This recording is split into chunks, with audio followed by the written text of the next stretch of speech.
to our celebration for Hispanic Heritage Month.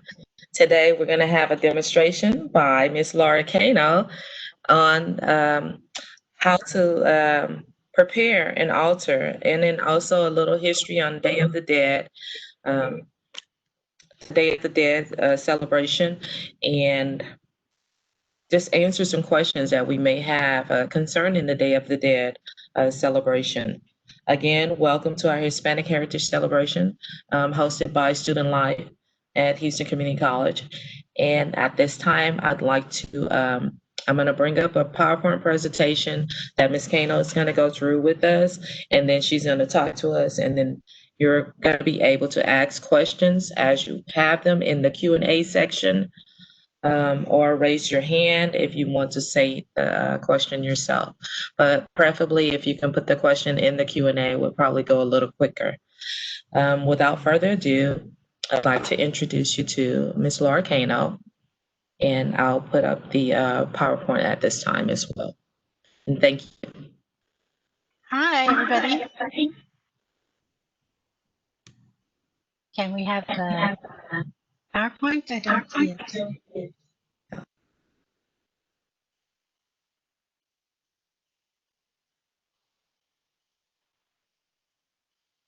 So today, I kind of wanted to talk about Day of the Dead.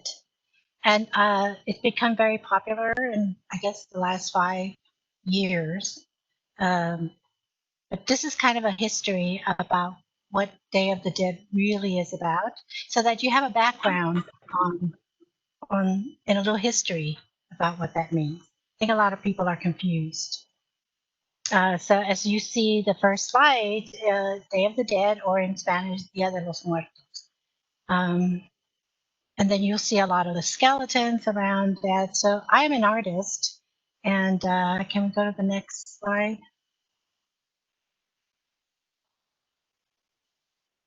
So this is kind of a little introduction about what's going to be talked about. And I'm going to try to go really a little bit fast, because I know sometimes it's a little dry, and then we can get to the heart of it.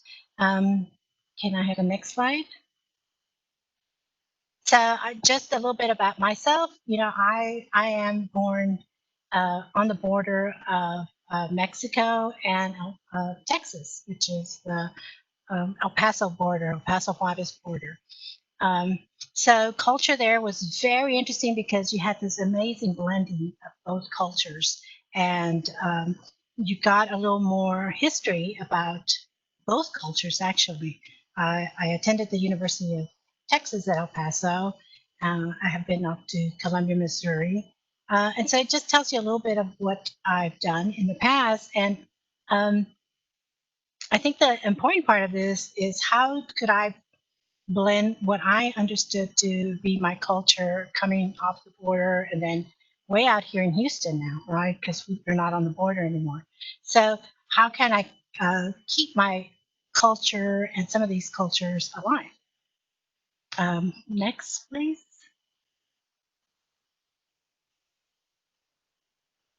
So Day of the Dead is actually November 1st and 2nd. And I guess everybody always asks, well, is that the Mexican Halloween?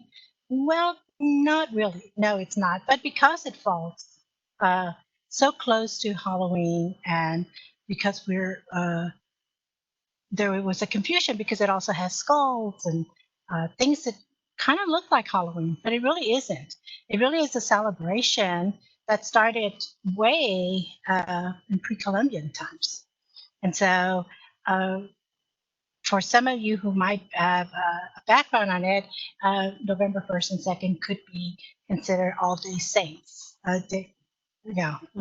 So that's kind of where it also got a little confused, is with Catholicism, with what was it? But it was really an indigenous celebration of the people of Mexico at the time, pre-Columbia, that would actually just honor those that had passed on. It was really more of a celebration. It wasn't spooky or ghostly and things like that.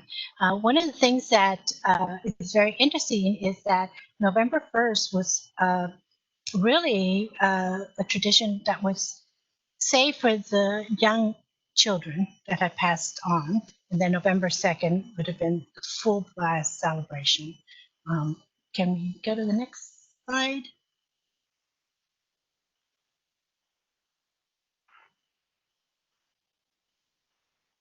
So you can see it in some of the stuff in pre-Columbian times where um, this is from the Aztec calendars and stuff.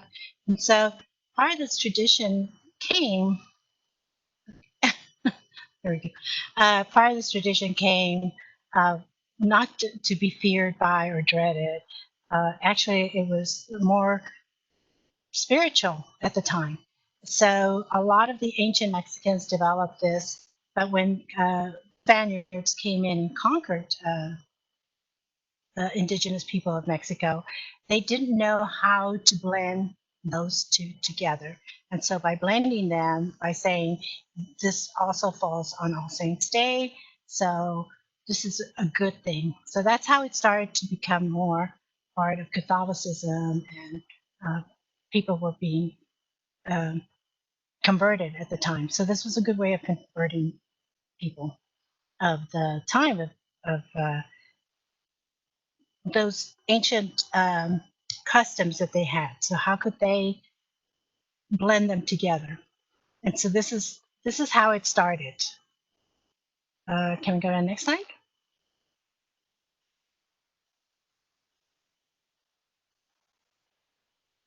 So it was really about numbers. Isn't that funny? Everything is about numbers. The the Catholic priests had to report back to Spain, and so how do they tell them they're converting these people? And they said, well, look at the turnout on All Saints Day. These people are coming. They believe in what we're saying and things like that. But it was really about how could they really mix the two, Catholicism and these ancient traditions together. Can we see the next slide?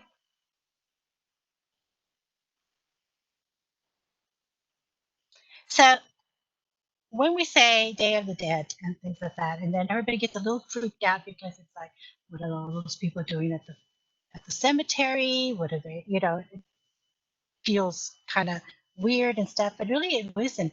It was really one day of the year that families could go to the grave sites of their loved ones, and it's kind of weird, yeah, and a little bit where you say, well, they were picnicking there, but it wasn't really picnicking. It was more about they took the care and the time to clean around the graveside, to celebrate, to say, we still remember you, we still uh, want to be you to be part. So, what they believed was that um, the skies would open on those days and these souls would come back to visit their relatives, right? So, they don't want to come to a messy house, right? They wanted to come. You want to make sure that just like you invite guests over, you don't want them to come to your messy house. So they would clean the graveside. They would build um, what we call altars or ofrendas, which really means an offering, right? It's like you're welcoming somebody to your house. Come on in. We've got the best food for you because this is what you've always loved. And it was a joyous. It wasn't about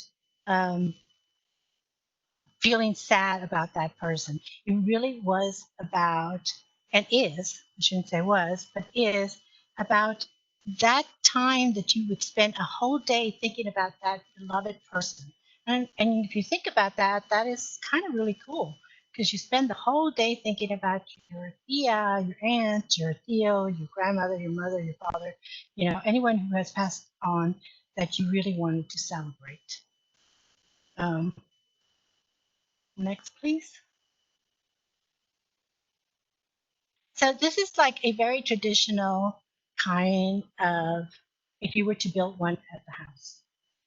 So you would start building it maybe the last week of October, right before the Day of the Dead, which would be the November 1st or 2nd.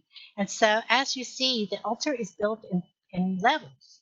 So you have the top of it. Well, you start actually at the bottom, and that's the earth, right? And that's where you see a lot of flowers, right? You see a lot of flowers that are put down on the these flowers. These are artificial, of course, but if you want to get your flowers. And the marigold is extremely, you see it a lot because in Oaxaca and all that area, this is where the time, right now is the time that it's blooming. So it just lights up. So you would put these down so that you would light the path so that your person who has moved on could find you, right? So you would put these beautiful flowers on the ground, on the earth level, and then the next level. So it's kind of like tiers, right? So the next level would be um, the food offerings. So here's where you traditionally you would put mole and tortillas and hot chocolate. Oaxaca and all those areas are a little colder, so it was you would see them more traditionally like that. But really, it is about putting those things on this level, the food offering level, that that person who has passed away um, enjoyed. So if they wanted a Big Mac, you would put a Big Mac on there. You know, that seems silly, but it's it's for them, not for you. And of course, you wouldn't eat the food that you out for them. This is just for them. So that's also why really didn't build the altar until it got closer because you have all food. And then this altar, and you can see it especially in this picture.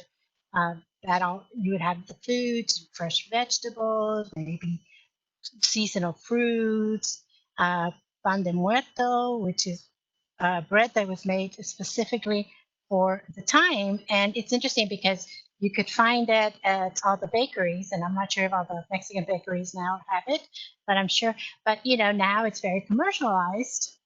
I don't know if you could see this. This is pan bimbo, which would be like Wonder Bread, right? The logo and stuff. But they now make it so that you could have it at your local grocery stores here in town if they didn't have it. So it's not that hard to find, especially when you have such a large community of Mexican Americans in Houston. Then there's a lot of Mexican American bakeries and things like that that you can find it. Um, so you would bring this out because this is just the bread for this time of year. Then the next level is the life level, which is where you would see the picture, right, of the person you're honoring. If it was your grandmother, your father, whoever, you would set a picture on there, and then all the other things that you would like to do. So sometimes people would put, this is where you would put La Virgen. Um, if they were Catholic, if they were, if they worship something else, you could also, because this really is not about Catholicism. It really has nothing to do with religion. So at this level, of the life level, the pictures, um, things that they honored. So you could put angels and little trinkets. And I think that we do that anyway in our house when you put out a picture of your grandmother, say that had passed away, but then, she gave you a little bit, she gave you this ring or she gave you these earrings or stuff. Sometimes we tend to put them next to the picture, or maybe she gave you a little pocketbook or things like that. So we actually already start building these little altars at home without knowing that we're building these altars in honor of our person. And then, of course, the last level being the celestial part, which is the top of it. And usually it's built, this one is square, but it's usually built like an arc. So it's the gateway, right? We believe that the gateway between heaven and earth, so that they could come in through the gates and celebrate and look at all the wonderful things you have laid out for them in remembrance of them. So can we go to the next slide? Here's another photo of the of an altar, right? You can go as elaborate or as non-elaborate. Of course, you want to put in things like candles because you want to light the way. You want to put marigolds. Part of the it. We don't live in an area that has marigolds, but you could most definitely, bring other kind of flowers that you might see, and it's okay to bring like artificial flowers and things like that. Papel picado, if people I'm sure you've seen it everywhere because you see it in celebrations and stuff. And so it all papel picado is, and it translates as cutout paper, right? Celebration. Well, this kind of represents the wind too. When it blows in the wind, it tells you, it embodies all the elements of earth, wind, fire, um, is what you want to do. So that's why the candles, the papel picado. If you don't have papel picado, you can always do like little cutout tissues for whatever. It's not so much having the right elements, but kind of keeping in mind, okay, do I have some of these things that I need to put in the altar? If I can't get a hold of something that's very traditional, what can I do to make something like that? Look around the house, and I'm sure we can find so many things around the house that you can use as substitutes. Um, the other thing, people see a lot of the sugar skull molds. Well, the sugar skull molds were made so that children wouldn't be afraid, right? So that they saw the sugar. And it also, for the Dia de los Angelitos, which is November 1st, for those children who have passed away, it was like a real sweet treat for them and stuff. And you can find the, recipes in the little sugar molds, kind of like this, all over, with recipes, but all it is really sugar and water and like royal icing kind of thing. Then you decorate them. But that was really meant for the kids, and then that kind of took off, right? You see the sugar skulls everywhere. And the difference between the sugar skulls and what they call the Catrinas are um, you see these very elaborate, right, ceramic. This is a Frida Katrina. But Katrina just really meant more about fancy wear, right? And that was done more for a political statement. Um, a cartoonist back in the 20s, 1920s and stuff, when Mexico was going through some kind of political upheaval, they would say like the rich people are draining the poor. So they would, he would picture them as these skeletons dressed up with these feathers and beautiful gowns and stuff. And that really is what the Catrina is. So now that has kind of come into part of the altar and things like that.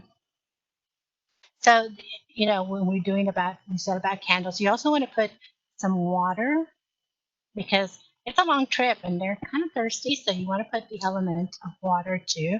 So we have earth, wind, water, fire.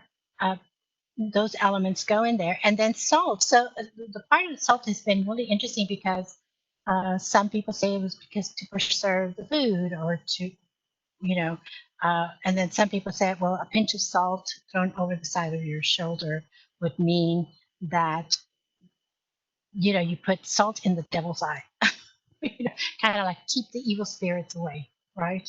So yeah, it depends on where in Mexico you are. If you're closer to the border, it's going to be a little more modern. If you're really in deep into Mexico and where there's more indigenous people, it's going to be a lot more traditional. But it's basically the same thing, honoring our dead, honoring those that have passed on, and saying we haven't forgotten you. It's a really beautiful thing to know that your family will remember you every year, right? And these altars can also be community altars. So if you decide that you're going to put one in your community, for everyone to come and put on the life level a picture of someone that has passed on, and then on the food level, some of the food that they would have enjoyed. I think that that makes it a really beautiful celebration, especially if you're so far away from your relatives. A phone to do something within your community. So you could do this with your friends. Um, you could do it in a neighborhood.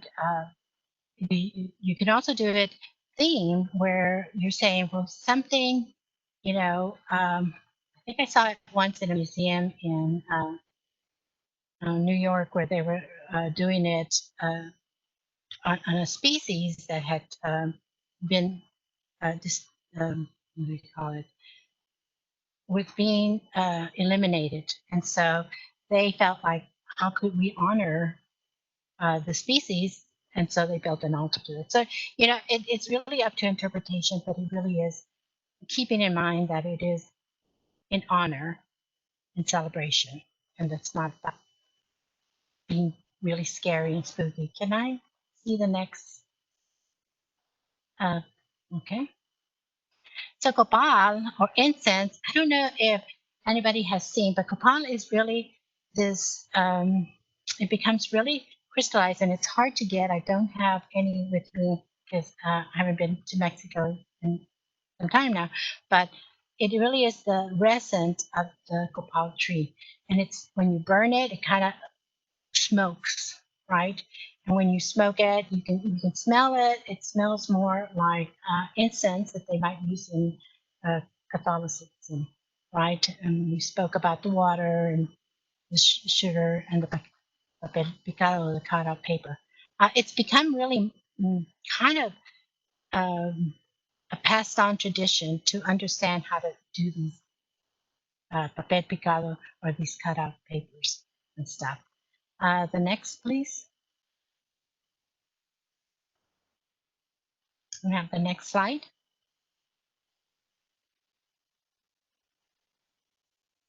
Oh, okay. Are we stuck on the slide?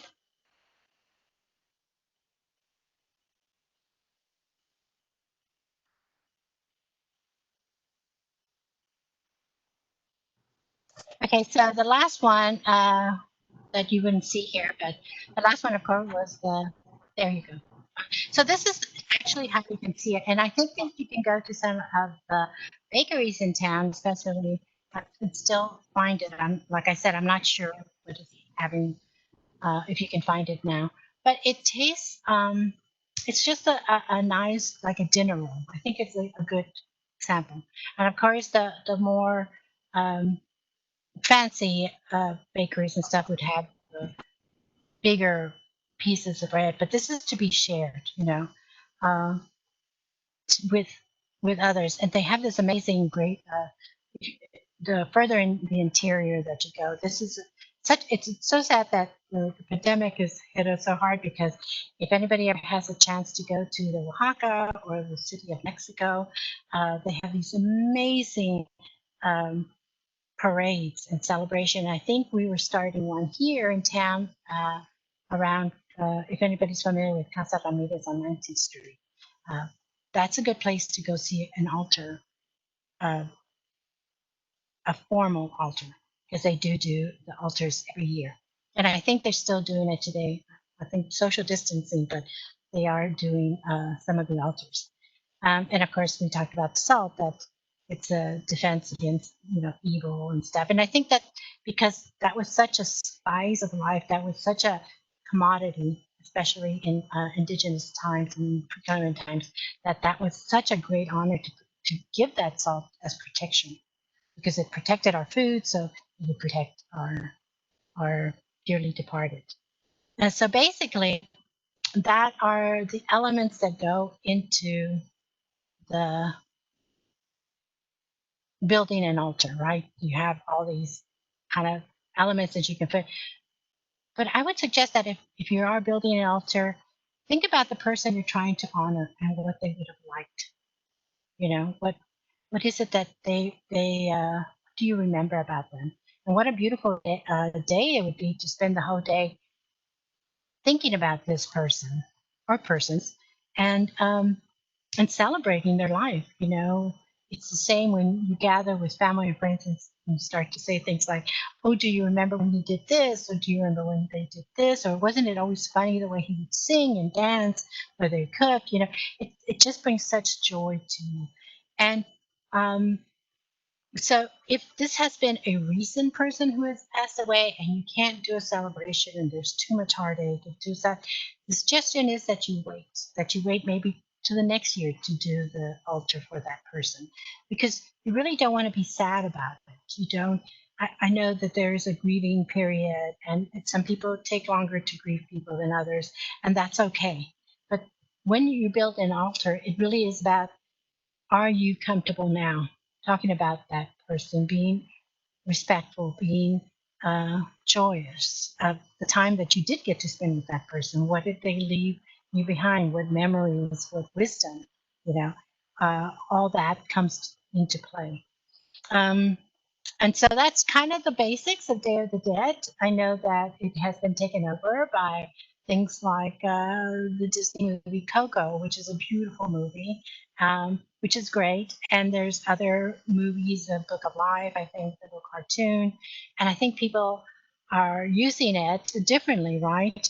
But so this is kind of a foundation in a way so that you could understand the foundation of where this came from. Because, a lot of people will say, well, that's voodoo, or that's, what is that? That's scary and stuff. And it really isn't. It is, it's a cultural celebration of family, of preservation of culture, of continuing. And I mean, there are great books now that you can go out there. And if you want to go more intense in learning about that. In Mexico, all the school children, just like we celebrate Halloween and they decorate the places like Halloween in Mexico, the elementary and maybe junior high uh, do their little classrooms with Day of the Dead, and it's such a joyous time for them. They look forward to it. And things like that. So I guess that's the end of the kind of a really brief presentation, and I'm not sure if Regina can share the PowerPoint if you want to read more intensely on it. But does anybody have any questions or um, any concerns or something that you might have not misunderstood?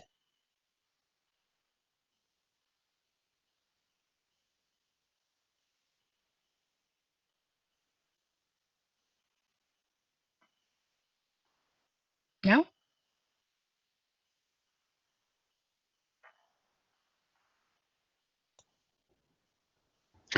Hi, Laura. Hi. So I did see there was a question that popped up here. I'm not sure if maybe you got to it, but Jessica was asking, what do sugar skulls represent? So the sugar skulls, of course, it's a little play on the skulls, right? So you think, well, why are these made out of sugar? They're skulls, right? But it really what represented, how do you make something not so scary for little ones, right?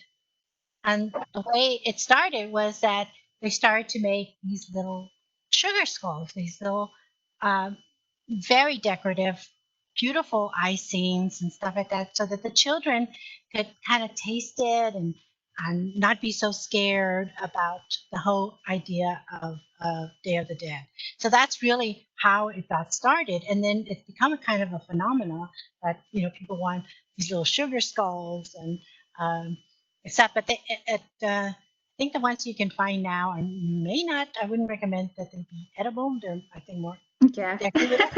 But at one time, they were made as candy for the children. I know I purchased one from there's a panaderia around here. I think it's called El Bolillo, and I bought some little sugar skulls, and I'd never tried them. I remember my mom would have them around, so I was like, let me just tear a little piece off from the back, and I tried it, and I was like, okay, these are probably not edible. Yeah, and it's interesting because really They look beautiful though. they're gorgeous, aren't they? And I think that part of it is kind of like glitter, right? It's it's really beautiful, but really it really was so that the children wouldn't get scared and stuff. But in Mexico, in the mm, in those places that sell fine chocolates and things like that, I mean that it's just beyond belief what they can do with these little images. So um, I don't think those last in the altar. You're not supposed to Yeah. you're not supposed to eat them, but because they're for someone else. But they have become very popular, and now they make them with chocolate, and you can make them all sorts of different ways. And like I showed, now this is the way you find them in the stores. So it's just I don't know if you can see. Oh, It's nice. hard. It's a So it's mold. just a plastic mold, right? Mhm. And so it has the front and then in the back. So just like you would do a mold. So you would mix it, and it has these I found at Casa Ramirez, but they have the sugar skull recipe. Um, and so you know how you can put them together and stuff, and they come in all different sizes and things. These are kind of big, um, but you can make them at home and stuff Awesome. and I things like that. love. And I love it's once you make one, and I've made these with what is that called? It's kind of that white foam clay. Oh, is it stucco? Is that what it's? Yeah, it's like it It's comes called? in, but it air dries, and it air Oh, dries okay. white and stuff, and it's really non-toxic and stuff. So I've used these molds and Nice. used that because really we're not going to eat them, but then you can glitter them, and you can do all sorts of different things with them. Exactly. Yeah. Yeah. And you mentioned there is a traditional altar that people can visit in Houston. Yes. So What was that called again? Casa, Casa Ramirez Oh, is okay. a bookstore and folk art store. So Ooh. this time of the year, and actually, I believe the owner is doing classes right now, hands-on on how to build an altar. They're doing a really good job on social distancing and letting. I think they've added classes because I think only 2 or 3 people at a time can join, but they do have a exhibit, I would say, of different people who have come in, different artists, different people in the community who have built altars there at the store. So you can actually see that it's all the same elements, but it's a different take. It's very individual to the people that are building it, to the people that they're honoring too. So some people go really, really uh, elaborate and bring all this stuff, and some people keep it really simple. But if you wanted to build one at home, you didn't really have to be that elaborate.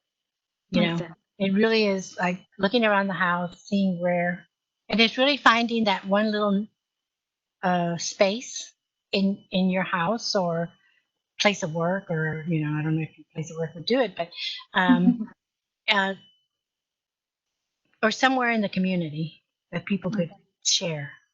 You can build it, and it really is about gathering. The things that are traditional, it's because they're available in the areas of Mexico where they celebrate them on. But Mhm. we're so far from it, and the climate is different, so we're not going to find the marigolds. We're not going to find a lot of stuff, but it's kind of the same idea. You know, I'm going to bring flowers. I'm going to bring, you know, some kind of bread or some kind of moles. I'm going to bring easy things, salt, and think about the elements, earth, wind, fire. Fire, it's a candle, right? And we have several, I think now everywhere you can find candles with the Day of the Dead. And I think,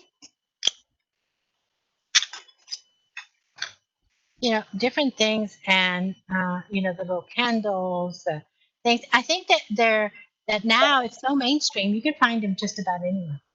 Mhm. Things. Did that Oh, answer I your love question? it. Yeah. It sure did. I love the history. It's so beautiful and it dates back such a long time ago. I loved it. Thank you, Laura. You're welcome. Thank you for joining us. So, I don't know if I'm supposed to look somewhere for questions, or For what is it, Laura? do I need to open Oh, something to look?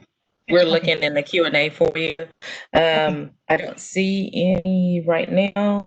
However, I did want to let you know that you touched on some things that we just saw the movie Coco last week. Oh, And so it did help us with the foundation, to know what some of those rituals and some of the things were in there that they were doing in the movie, and why, mhm. he's on this journey. Well, it's And interesting because you could watch the movie and then you can have the history and then go back and watch the movie and then you're going like, because I know that I had to watch it several times because I was like, oh my God, they built the altar. Oh my God, they have the flowers. Oh my God, that all the things that I knew to be part of the altars or what the Day of the Dead represented and stuff like that.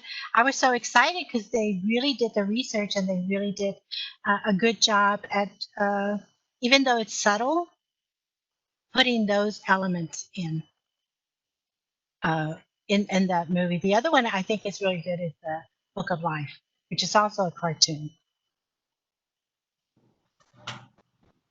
also, do you mind sharing? I don't know if I mentioned this when Laura started, but Laura is also an artist, y'all. And she's done some things around town, a mural and other Mhm. shows around town. Do you mind sharing where your mural is? And Well, the mural is a very, especially very a big part of a Hispanic month. I think that this is a good time to celebrate. But like I said, I am from El Paso and the border, so that's my hometown. So I know my background, my history of Mexican Americans in this time, right? Um, because that's my background. But this mural is located at the Houston Historical Society. So if you go down Allen Parkway, where, where Sam Houston Park is, and you see those old houses, it's Conley's Plaza. So it's kind of hidden in there. But it's an 18 by 8-foot mural depicting the 20th century history of Mexican Americans in Houston. So this is not the United States or stuff, and it's specific to Mexican Americans. And when we celebrate Hispanic Heritage Month, it's not just about Mexican Americans. It is all cultures, all Latin cultures, from Puerto Ricanos, El Salvadorians, Hondureños and stuff, and especially here in Houston that we have such a big um, Hispanic community, right? Because it's kind of all thrown in. But why is it important that Mexican Americans? Because we're the closest to the United States, Mexico is. And so first immigration to this country was from Mexico. And first, back when it was legal immigration, that they would bring what they call the braceros movement, where they actually brought legal workers in because there was so much work to be done, whether in the railroads or out in the fields. And so the United States and Mexico had a contract where, we would hire all these people, they come to work, they companies would hire them legally and stuff, and then they would return and they stuff. Um, a lot of people didn't understand that in Mexico sometimes, so they just would come thinking, oh, okay, people are hiring in the United States. And so there was a lot of turmoil during that time. So this mural depicts from the time of the Bracero movement to when, and then it's kind of a timeline of like all the people who made important contribution to the culture. So building of the railroad, building, you know, the farms and everything in the Houston area, all the workers that worked in restaurants. And Ninfa is part of that, if you know who Ninfa's restaurant is, right? Because she was this entrepreneur that brought Mexican food. And then you have people who were singers and people who were dancers and people who, the first people to graduate Rice University, right? What a big deal that was. And then you have people who were in the army that were, you know, granted, his name was Macario Garcia, that got the Medal of Honor in World War II. I mean, it was the highest medal. I think it was called like the Purple Heart of Honor. I think it's called, but it's the highest military medal he can. And he lived in Sugarland, right? And so you think about all the contributions that Mexican Americans have made, all the way to when John F. Kennedy came. So part part of the mural has John F. Kennedy and Lyndon B. Johnson and Lady Bird Johnson, and of course the president's wife, Mrs. Kennedy, Jackie Onassis Kennedy, and because they were brought here. Kennedy was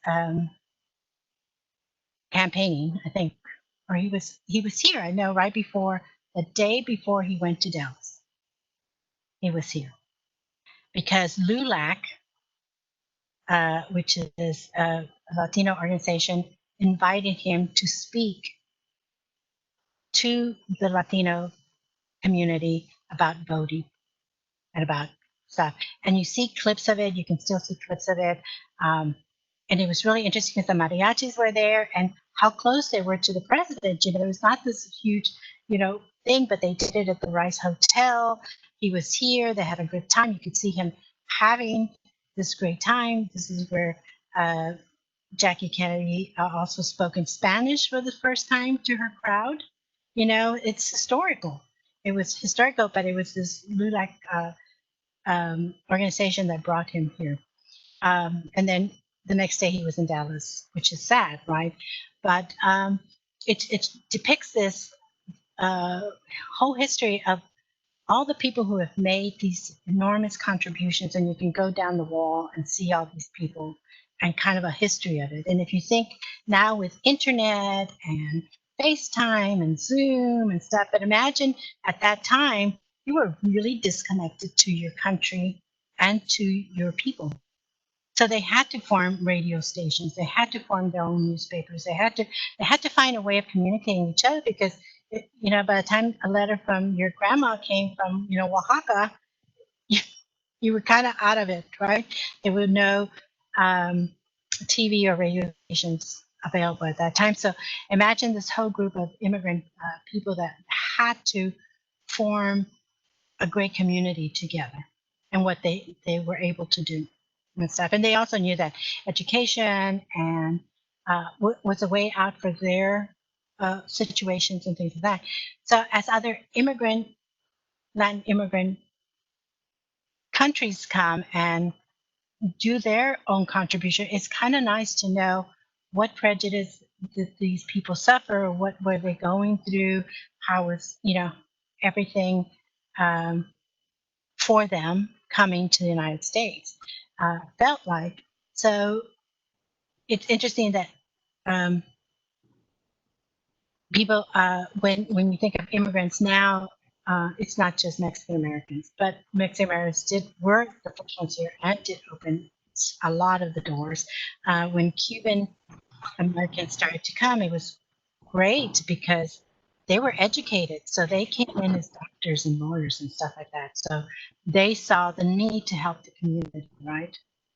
And what joins us together, of course, our language and our colors and all this other stuff. But as we talk about Day of the Dead, it's interesting because that is really a Mexican American cultural thing. It's not Colombian or Salvadorian, because every Latin country has their own different kind of celebration. Okay, we have one more question. Okay. Someone asked about the spelling of the name of the store you mentioned. The story I mentioned. Store. You mentioned the a store. story. I thought the Yes. story. Did I tell a story? No, store. So it's called Casa, like house, Casa Ramirez, started by Macario Ramirez and Mrs. Ramirez. Mr. Ramirez has passed away this year, which was really sad because he has really held down, formed the store to be a really cultural center for all Latinos. The best, bilingual books are there, the best cultural art is there. You can find just everything there. It's just this almost like a little museum, right? And you can buy cloth, the oilcloth there, or you can buy art, or you can buy a book. So it has been a space. So it's Casa Ramirez, and it's on 19th Street in the Heights. You can Thank find you. all Thank you. sorts of wonderful stuff there. Thank you very much. We have thoroughly enjoyed the history, our cultural information, the whole idea of it. Because me myself, I was wondering about the food, if we get to eat it, but you answered that question. No, we don't get to eat the food. We don't have any other questions that I can see in the chat, in the Q&A section. Again, I'd like to thank you. I'd like to thank our participants for participating. I will share the PowerPoint that Ms. Cano provided for us, and have a great day. Thank you all very much. Bye. Bye. Thank you.